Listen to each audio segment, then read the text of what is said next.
નમસ્કાર મિત્રો આપની સાથે હું છું પિનલગીરી ગોસ્વામી। આજના વેધર એનાલિસિસમાં વાત થશે આજે તારીખ 6 સપ્ટેમ્બરથી લઈને 20 સપ્ટેમ્બર સુધી ગુજરાતમાં કેવું રહેશે હવામાન। મિત્રો ગત 24 કલાકમાં ગુજરાત અને તેની આસપાસ ભયંકર વરસાદ થયો છે। અનેક વિસ્તારમાં જાણે કે તબાહીનો વરસાદ થઈ ગયો છે। અત્યારે મિત્રો એટલો બધો વ્યાપક વરસાદ થયો છે કે અનેક વિસ્તારમાં તો અતિવૃષ્ટિ જેવો માહોલ સર્જાઈ ગયો છે અને ખેડૂતોના પાકને ભયંકર નુકસાન પણ થઈ જવા પામ્યું છે। મહત્વનું છે કે મિત્રો આપણે અગાઉ પણ 2-3 દિવસથી જણાવતા હતા કે ન કેવલ ગુજરાત અને તેની આસપાસની સિસ્ટમો પરંતુ ઉપરવાસમાં થતા વરસાદને કારણે પણ ગુજરાતની નદીઓમાં ઘોડાપૂર આવી રહ્યું છે। નર્મદા ડેમની પણ જળ સપાટી ભયંકર છે। તેના 23 દરવાજા ખોલી નાખવામાં આવ્યા છે, એટલે કે ગુજરાતની મોટાભાગની નદીઓના જળસ્તરમાં વધારો થયો છે અને ડેમમાં પણ જોરદાર પાણીની આવક થતાં ડેમના દરવાજા ખોલવામાં આવ્યા છે અને નીચાણવાળા વિસ્તારોને એલર્ટ કરી દેવામાં આવ્યા છે। મિત્રો આપણે અગાઉ 2-3 દિવસથી ખાસ જણાવતા હતા કે નીચાણવાળા વિસ્તારો થોડા સાવચેત રહેજો। તમારી ઘર વખરી હોય, ઢોર ઢાંખર હોય તેને સુરક્ષિત જગ્યા લઈ લેજો, પરંતુ ઘણા મિત્રો એક સમાચારને ધ્યાનમાં રાખતા નથી અને વધારે પરિસ્થિતિનો સામનો કરવો પડે છે। હવે મિત્રો મહત્વની વાત કરતા હતા કે તારીખ 6 થી લઈને 20 સપ્ટેમ્બર સુધી ગુજરાતમાં કેવું રહેશે હવામાન। મિત્રો મહત્વનું છે કે તારીખ 6, 7 અને 8 તારીખમાં ગુજરાતમાં હજુ પણ ભારેથી અતિ ભારે વરસાદની સંભાવના રહે છે। ઉપરાંત મિત્રો એના પછીનું જે સેશન આવશે, બંગાળની ખાડીની નવી સિસ્ટમ ઉદ્ભવશે જે તારીખ 14 થી લઈને 20 સપ્ટેમ્બર સુધીમાં તેની પણ વ્યાપક અસર થવા જોવા મળશે અને તેના લીધે થઈને અત્યારે જે વરસાદ થઈ રહ્યો છે તેવો વરસાદ ફરીથી નવી સિસ્ટમ પર વરસાદ લાવવાનો છે। હવે મિત્રો તારીખ પ્રમાણે અને સિસ્ટમ પ્રમાણે વાત કરીએ તો અત્યારે આજે તારીખ થઈ ગઈ છે 6 સપ્ટેમ્બર। તો ગુજરાત અને તેની આસપાસના વિસ્તારો ઉપરાંત રાજસ્થાન સહિત મધ્ય ભારતના પણ અનેક વિસ્તારોમાં આ સિસ્ટમની વ્યાપક અસર જોવા મળી છે। આજ રોજ મિત્રો સૌરાષ્ટ્ર હોય, દક્ષિણ ગુજરાત, મધ્ય ગુજરાત અને ઉત્તર ગુજરાતના અનેક ભાગોમાં ભારેથી અતિ ભારે વરસાદ થઈ શકે છે, જેમાં ઉત્તર ગુજરાતના અનેક ભાગો જેમાં બનાસકાંઠા, સાબરકાંઠા, મહેસાણા, પાટણ ઉપરાંત અરવલ્લીના અનેક વિસ્તારમાં 1 થી લઈને 8 ઇંચ સુધીના વરસાદ થઈ શકે છે। એટલે મિત્રો થોડા સાવચેત રહેજો, એલર્ટ રહેજો। બીજી તરફ મિત્રો થંડરસ્ટોર્મ એક્ટિવિટીનું પ્રમાણ પણ વધારે રહેશે અને તેના લીધે થઈને વીજળી પડવાના ચાન્સીસ પણ વધી રહ્યા છે। આપણે અગાઉ પણ માહિતી આપી હતી કે ચોમાસા પૂરતી દામિની નામની એપ્લિકેશન મિત્રો ડાઉનલોડ કરી લેજો, જે ગૂગલ પ્લે સ્ટોર ઉપર તમને મળી જશે। ફ્રી એપ્લિકેશન છે, ગવર્મેન્ટની એપ્લિકેશન છે। એટલે મિત્રો આપણે કહી શકાય કે વીજળી આપણા વિસ્તારમાં થશે તો માનો કે આ સેન્ટર પોઈન્ટ હોય તો તેનાથી 20 કિલોમીટરનો એરિયા અને બીજા 20 કિલોમીટરનો એરિયા, ટોટલ 40 કિલોમીટરના એરિયામાં ખતરનાક વીજળી થશે તો તમને મિત્રો 20 મિનિટ પહેલાં જ તમને ચેતવણી આપી દેશે કે તમારા વિસ્તારમાં રેડ ઝોન છે, એટલે થોડા સાવચેત રહેજો, એલર્ટ રહેજો।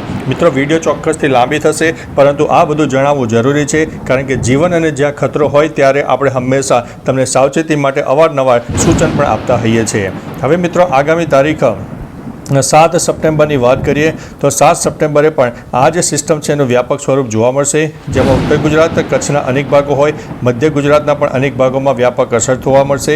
દક્ષિણ ગુજરાતથી લઈને કેરળ સુધીની વરસાદની ટ્રફરેખા સર્જાશે। એટલે મિત્રો ટૂંકુને ટચ કહી શકાય કે આ સિસ્ટમની અસર આપણને 7 સપ્ટેમ્બરના પણ રોજ જોવા મળશે અને આ સિસ્ટમ એટલી મોટી છે કે જે ભારતના અંદાજિત 80 થી 90% વિસ્તારોને આવરી લેશે। એટલે સાર્વત્રિક વરસાદનો માહોલ સમગ્ર ભારતમાં છવાઈ જાય તો નવાઈની વાત નહીં।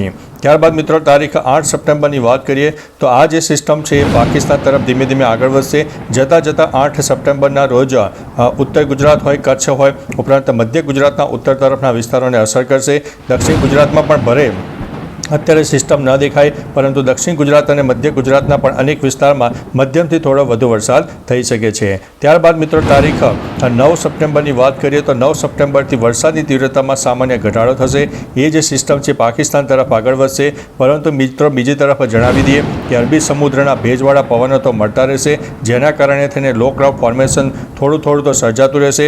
બીજી તરફ બંગાળની ખાડીની પણ સિસ્ટમો ત્યારબાદ બેક ટુ બેક મળી રહી છે, જેના કારણે ગુજરાતમાં એક છૂટોછવાયો વરસાદ પણ ચાલુ રહેશે। પરંતુ મિત્રો તારીખ 6, 7 અને 8 તારીખે જે વરસાદનો સેશન છે તેની સરખામણીમાં 9 સપ્ટેમ્બરે વરસાદની તીવ્રતામાં નોંધપાત્ર ઘટાડો થઈ શકે છે।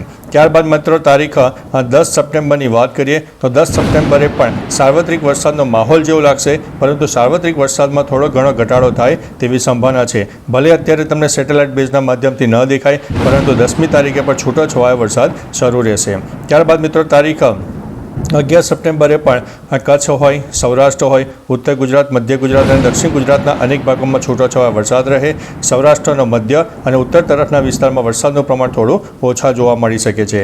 ત્યારબાદ મિત્રો તારીખ 12 સપ્ટેમ્બરની વાત કરીએ તો 12 સપ્ટેમ્બરે બંગાળની ખાડીમાંથી ધીમે ધીમે એક વરસાદની સિસ્ટમ આકાર લેશે, જે આવનારા દિવસોમાં મધ્ય ભારત તરફ એક્ટિવ થશે અને ગુજરાતને પણ વ્યાપક અસર આપશે. પરંતુ 12 સપ્ટેમ્બરે પણ ગુજરાતમાં એક છૂટાછવાયા વરસાદની શક્યતા રહે છે, પરંતુ વરસાદની તીવ્રતામાં નોંધપાત્ર ઘટાડો જોવા મળી શકે છે.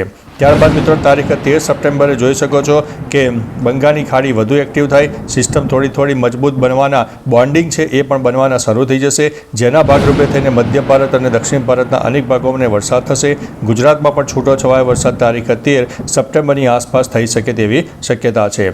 ત્યારબાદ મિત્રો તારીખ 14 સપ્ટેમ્બરની વાત કરીએ તો આપણે જણાવ્યું તે પ્રમાણે બંગાળની ખાડીની જે સિસ્ટમ છે એ 100% એક્ટિવ થઈ જશે અને તેના લીધે થઈને ગુજરાતમાં ધીમે ધીમે વરસાદની શરૂઆત તારીખ 14મી તારીખે રાત્રે અને 15મી તારીખથી ધીમે ધીમે શરૂઆત થઈ જવા પામશે. એટલે મધ્ય ભારત સહિત દક્ષિણ ભારત, પૂર્વ ભારત અને ઉત્તર ભારતના પણ અનેક ભાગોને વ્યાપક અસર થશે અને આવનારા દિવસોમાં તે પશ્ચિમ ભારતના પણ અનેક વિસ્તારોને અસર કરી શકે છે. ત્યારબાદ મિત્રો તારીખ 15 સપ્ટેમ્બરની વાત કરીએ તો 15 સપ્ટેમ્બરે દક્ષિણ ગુજરાતથી કેરળ સુધીની વરસાદની રફરેખા સર્જાશે. મહારાષ્ટ્ર સહિત દક્ષિણ ગુજરાતના પણ અનેક ભાગોમાં ધીમે ધીમે વરસાદની શરૂઆત થઈ જવા પામશે. ત્યારબાદ મિત્રો તારીખ 16 સપ્ટેમ્બરની વાત કરીએ તો 16 સપ્ટેમ્બરથી આ સિસ્ટમ પોતાનો મોટો આકાર લઈ લે, તેનો વ્યાપક સ્વરૂપ જોવા મળશે. તેની આંખ કહી શકાય તે એ આપણને દક્ષિણ ગુજરાતથી લઈને મહારાષ્ટ્રના ભાગો અને અરબી સમુદ્રમાં જોવા મળશે. તેના લીધે થઈને સૌરાષ્ટ્ર હોય, દક્ષિણ ગુજરાત અને મધ્ય ગુજરાતના અનેક ભાગોમાં 1થી લઈને 6 ઇંચ સુધીના વરસાદ થઈ શકે છે. મહત્વનું છે કે આ સિસ્ટમ ઉત્તર ગુજરાતને પણ અસર કરશે, રાજસ્થાન સહિત મધ્ય ભારતના પણ અનેક ભાગોને અસર કરશે અને 16 તારીખથી વરસાદનો ફરીથી એક નવો રાઉન્ડ અને મેઘતાંડવવાળો રાઉન્ડ જોવા મળશે. બીજી તરફ મિત્રો કચ્છમાં વરસાદનું પ્રમાણ થોડું ઓછું રહેશે. આગામી 10 દિવસ કચ્છમાં સામાન્ય વરસાદ ઓછો રહેશે, પરંતુ તારીખ 7 અને 8 તારીખે વધારે જોવા મળે અને તારીખ 16થી લઈને 19 તારીખમાં કચ્છમાં થોડું વરસાદનું પ્રમાણ વધારે જોવા મળે. અત્યારે કચ્છમાં વરસાદ ઓછો છે, પરંતુ આપણે જે તારીખ આપી તે પ્રમાણે કચ્છમાં આવનારા દિવસોમાં ત્યાં પણ વરસાદ સારો થાય તેવી સંભાવના દેખાઈ રહી છે.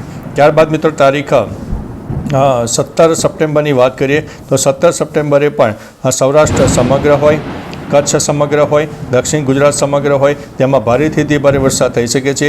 જ્યારે મધ્ય ગુજરાત અને ઉત્તર ગુજરાતના ભાગોમાં મધ્યમથી થોડો વધુ વરસાદ થઈ શકે છે. સૌરાષ્ટ્રમાં વરસાદનો મોટો રાઉન્ડ આવશે, જેમાં 16, 17 અને 18 તારીખ વધારે ગણીને ચાલવાની રહેશે.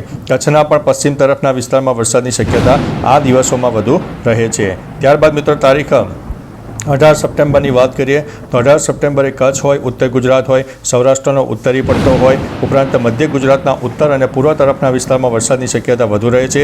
કારણ કે આ જે સિસ્ટમ છે એ જતાં કચ્છ હોય, ઉત્તર ગુજરાતના અનેક ભાગોને વ્યાપક અસર કરવાની છે અને જતાં એ સિસ્ટમ પણ આપણને 18-19 તારીખ સુધી સારામાં સારો વરસાદ આપી શકે છે.